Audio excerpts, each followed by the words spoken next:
Hello दोस्तों, सभी को नमस्कार। कल जो है यूपीएसआई का एग्जाम है, उस एग्जाम को देखते हुए कुछ जो है इम्पोर्टेंट आपको 20 क्वेश्चन दे रहे हैं जो बहुत महत्वपूर्ण है। आइए देखते हैं। कह रहा है कि 200 तथा 300 के मध्य सभी विषम संख्याओं का योग कितना होगा। तो अगर आपसे इस तरह के विषम संख्याओं का योग पूछता है तो पहले 200 के बाद पहली संख्या विषम संख्या कौन है, तो कहेंगे कि 2 तो 1 है, और लास्ट वाली जो संख्या है 299 है। अब 200 और 300 के बीच जो है विषम संख्या 50 होंगे और सम संख्या भी 50 होंगे। तो आप मान लेते हैं विषम संख्या कितने हैं, 50 है।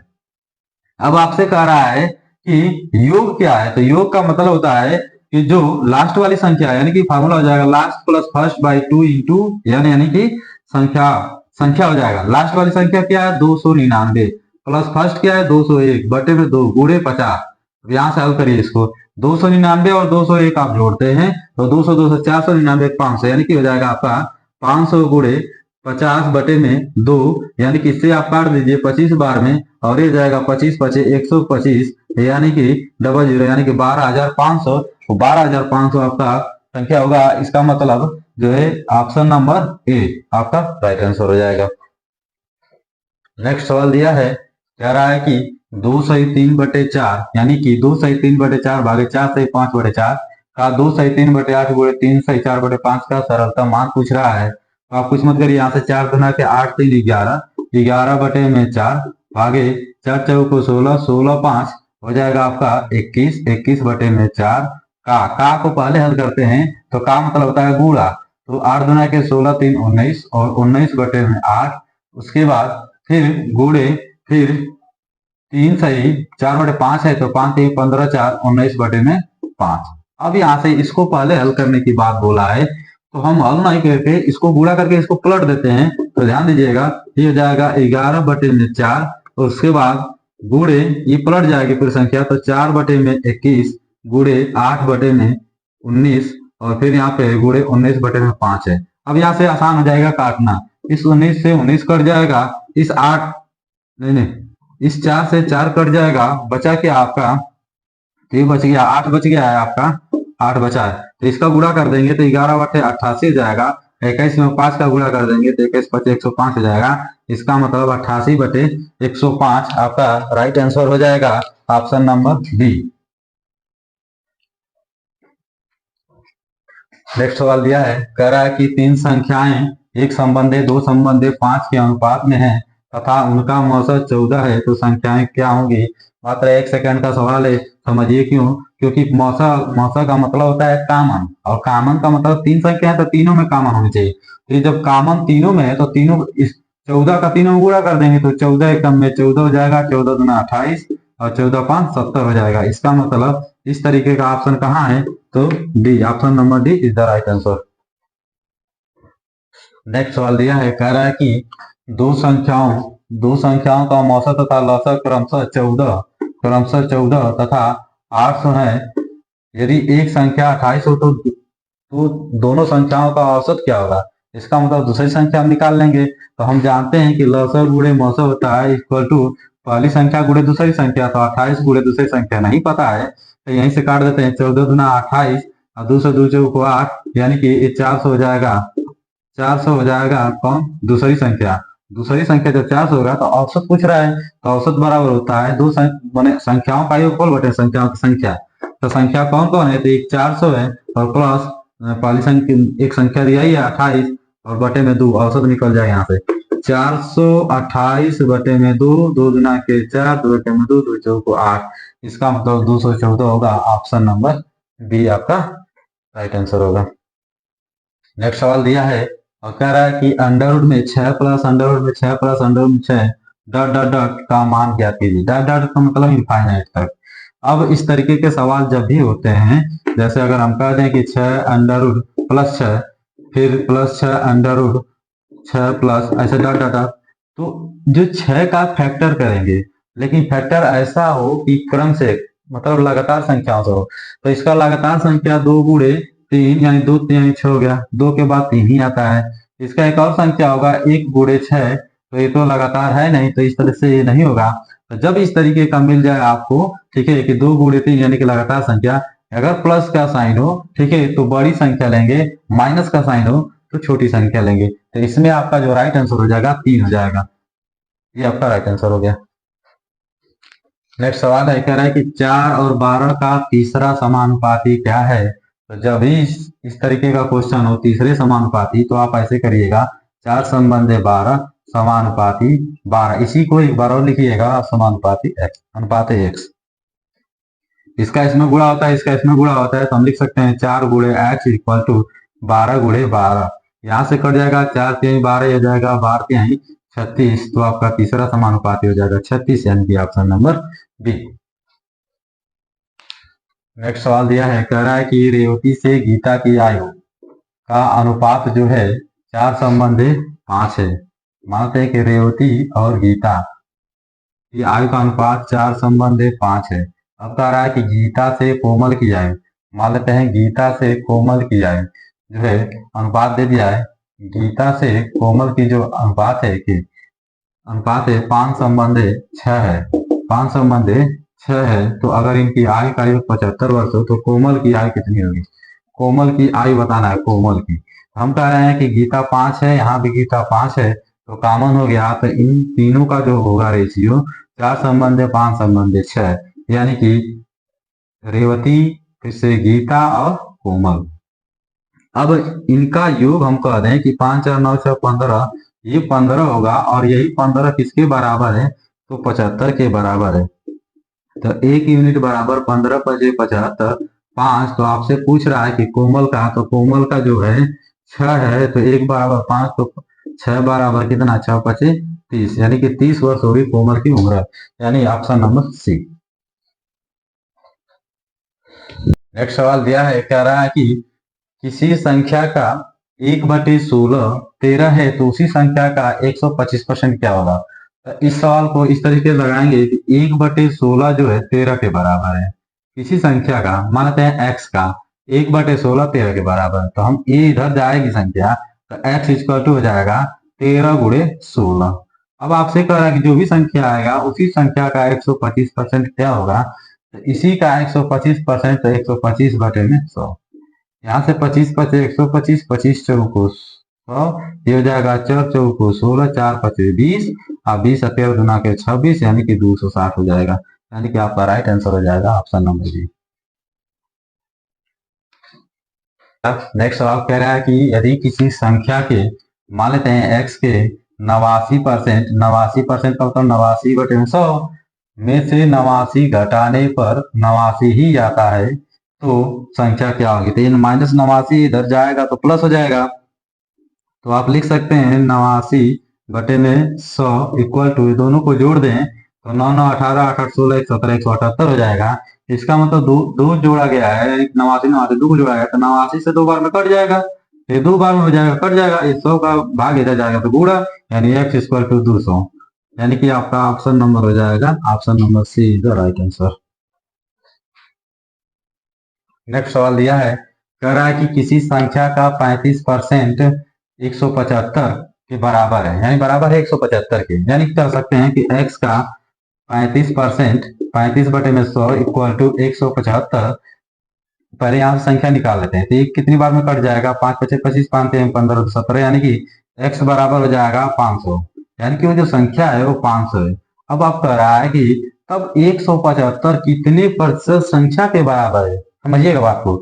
175 अगर हल करें तो 175 कितने प्रतिशत संख्या के बराबर है, तो हम मान लेते हैं कि y% जो है, y% संख्या के बराबर है किसके, 500 के। अब इसी को सॉल्व करना है, तो अब देखिएगा हल करिए, तो यहाँ से हो जाएगा 5 से हम काटना चाहें तो पड़ जाएंगे, 5 3 15 और 5 5 25, और ये हो जाएगा 20 5 100, यहीं से काटते हैं, फिर 5 4 को 20 और 5 7 35, ये हो जाएगा, इसका गुणा हो जाएगा, तो y इक्वल टू हो जाएगा 4 5 20, यानी कि 2000/7।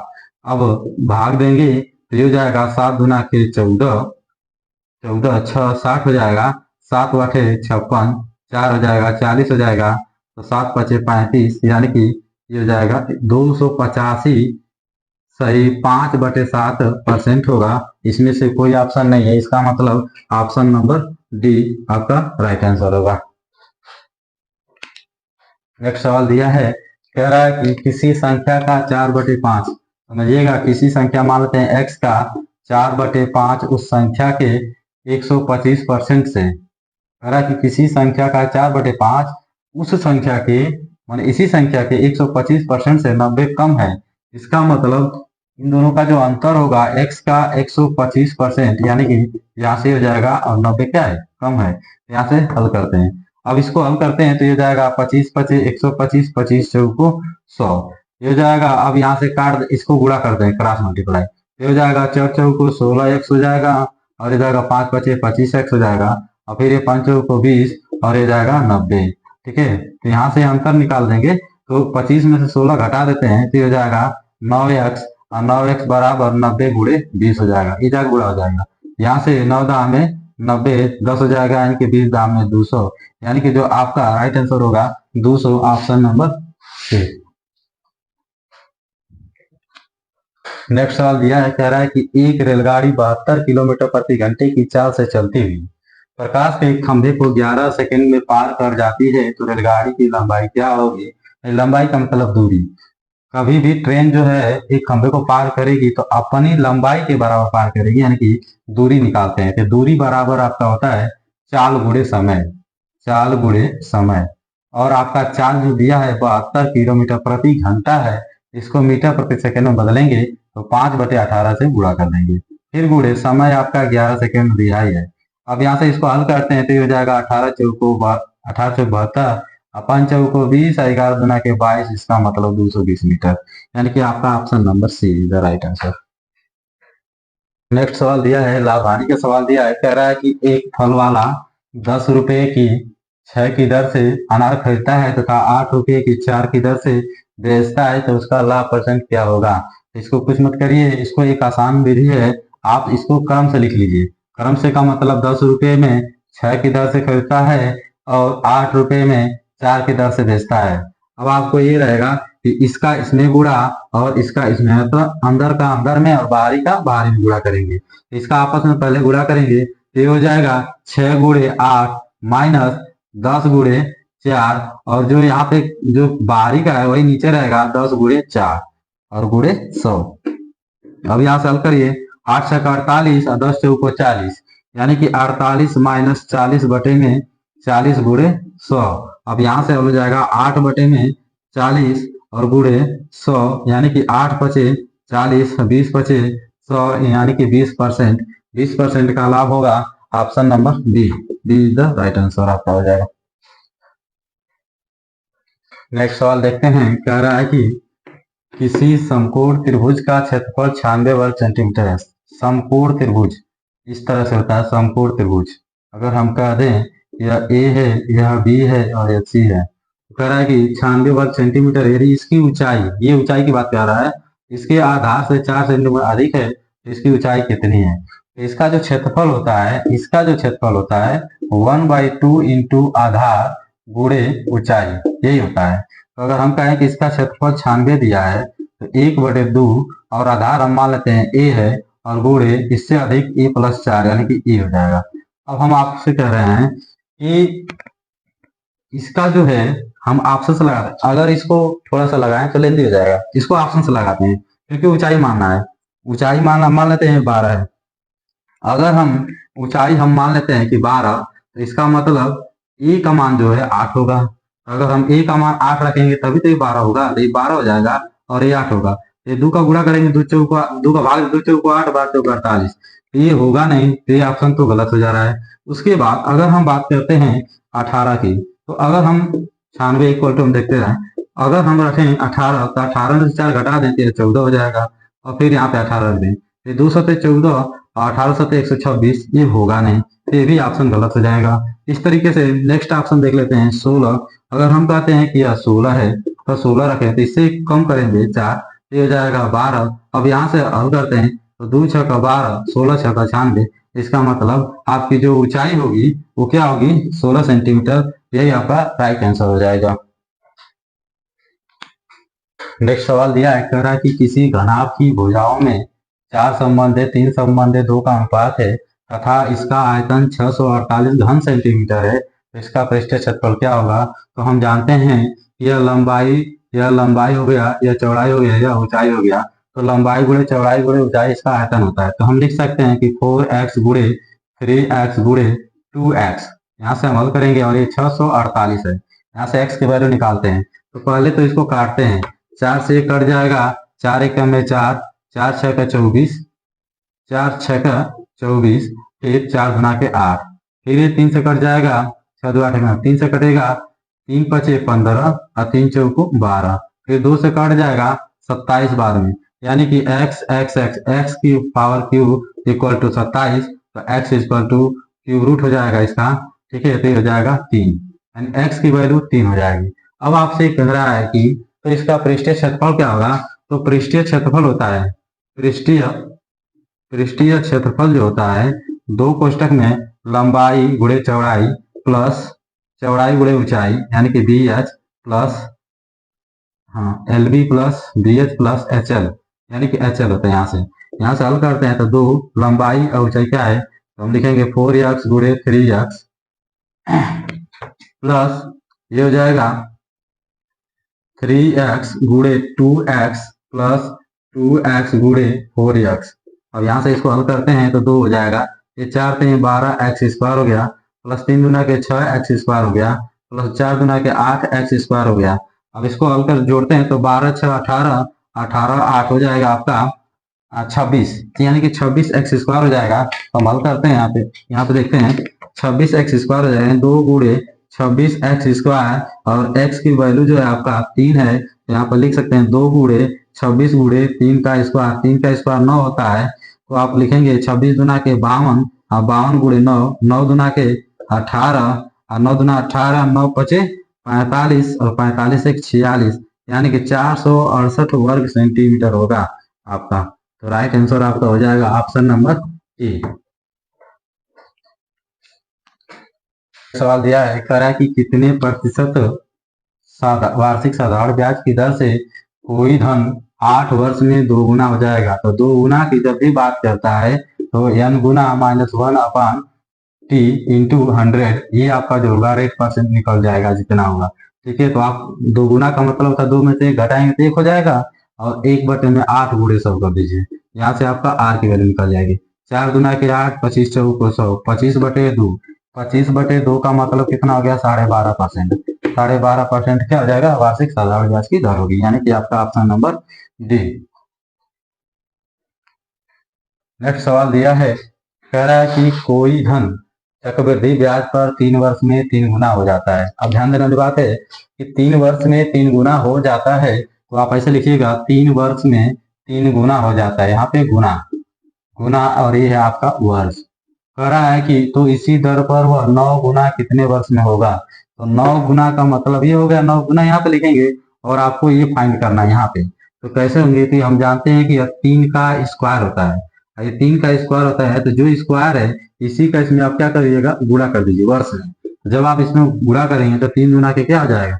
6। इसका मतलब वह 6 वर्ष में क्या होगा? 9 गुना होगा, यानी ऑप्शन नंबर बी।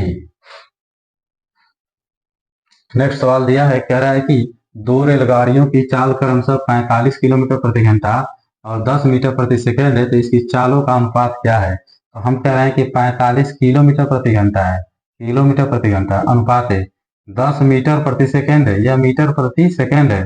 अब इसको हम बदलेंगे किलोमीटर प्रति घंटा में, तो 18/5 से गुणा कर देते हैं, हो जाएगा 5 दुना के 10, ये हो जाएगा 18 दुना के 36, ये हो जाएगा 45 अनुपात 36। अब इसको आप काटिएगा तो हो जाएगा 9 पचे 45, 9 चौको 36, इसका मतलब 5:4 होगा, यानी ऑप्शन नंबर डी।